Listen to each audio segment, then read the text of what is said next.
What's up, everybody? This is the one, aka Jodecideion on YouTube, and I'm bringing you another episode out from the side of my neck.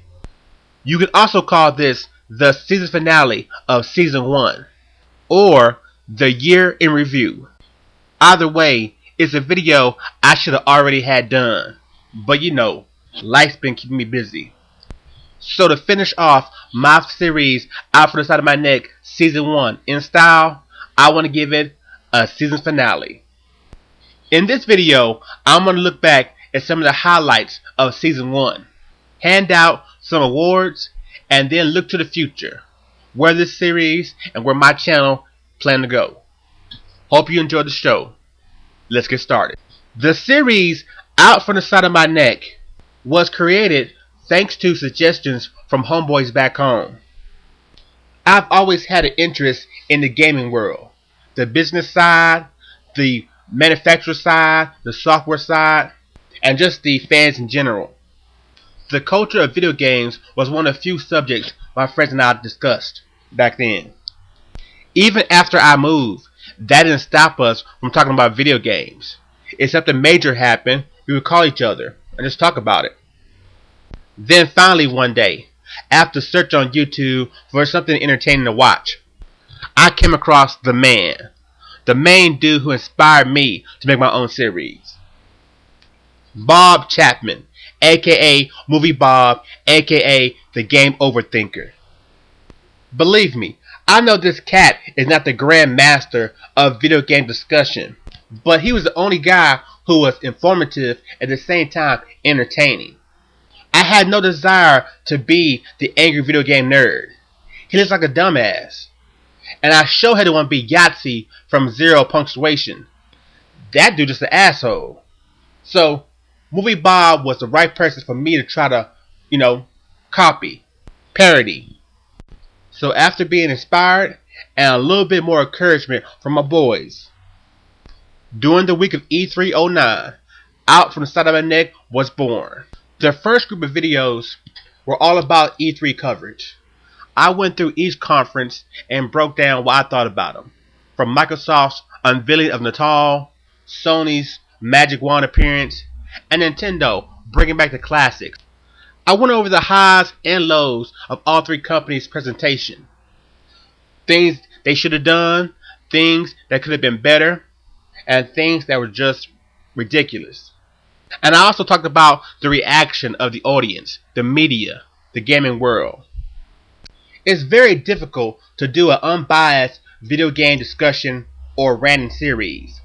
No matter how hard you try, your inner fanboy is always going to come out. Which is really hard for me because I've been gaming for 28 years.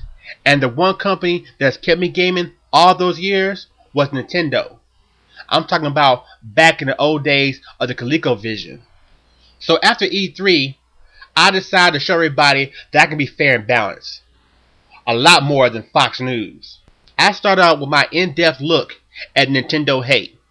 How it was created, how it's partly Nintendo's fault, and things that can be done to change the tide. Once that was done, I allowed the current news to dictate what I was going to be talking about each day. Each video became a response to something that the gaming media was covering that day, or reporting on, through their various articles or videos. When gaming companies were just saying outlandish, retarded things, I came out and blasted them. When review sites were just being totally biased and negative, I came out and blasted them. I even called out gamers themselves, let them know what they're doing is not helping the situation. When we gamers weren't buying games and adding to the stereotype, I came and let them know that there are people who buy games, and I challenged them to do the same. Attack from fanboys, game analysts, game directors, or video game sites. If you attack Nintendo in an unjust way, I was there. And believe me, I don't hold anything back. Ask Morgan Webb. Even though I'm a self-proclaimed Nintendo fanboy, my series wasn't always about Nintendo. I covered the happenings of all other systems, from the PS3, the PSP, and even the 360. Whatever major news that was affecting that console, I was there to cover it. From the PSP 3000 finally being hackable, the 360 Red Ring of Death issue and failure rate, and finally the much needed PS3 price cut. I even looked into the issues the fanboys of both consoles had with each other, hoping to find some common ground and form a truce between them. As the year went on and we finally entered what the gaming industry called money time, my videos began to reflect those issues during that time. Hell, I was so confident in what I was saying was the truth, I even threw out bold predictions, just for the hell of it. And that prediction was that Nintendo, even with the PS3 being cheaper now, even with all the great games on the Xbox 360, it will still handily win this year's holiday season. And you know what? I was right, bitches. Which is a subject I want to talk about real quickly. Because right now, the industry is acting all absent-minded. They're really acting like there's some kid that was abused when they were younger, and they're trying to subdue the memory. Basically, it's their opinion. If they don't talk about it, it didn't happen. And what that is, how the hell does a Nintendo Wii sell almost 4 million systems in the month of December? How is that even possible? How did the Wii outsell the PS3 and the 360 combined? How did the Wii outsell both systems 2-1?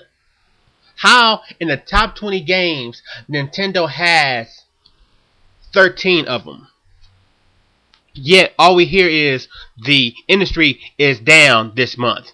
The Wii sales on decline. The Wii is doomed. Games don't sell on the Wii. Really? Are you fucking idiots that retarded? Really? Starting in September, I went back and did an estimate of the totals for each month to see how everything turned out. And this is what I found.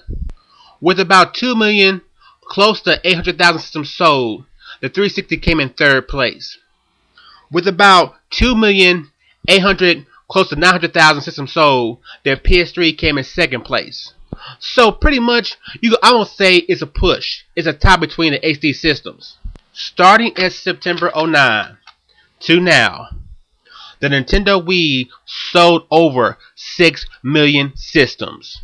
You hear me? 6 million systems. Yet, they're the problem with the industry. And you see, I covered that in my final video of the season. In episode 17, What They're Not Saying, I decided to shed light on a dark secret of the gaming industry. For some reason, the gaming world wants to baby the PlayStation 3. They want to cut it some slack. It may be loyalty to the brand, or maybe respect for their past dominance, the past 2 generations. But for some reason, they don't want to talk about the failure that is the PS3. And when I mean failure, I'm not saying the system is flawed. The system is horrible. No, the system has great games. I own a PS3.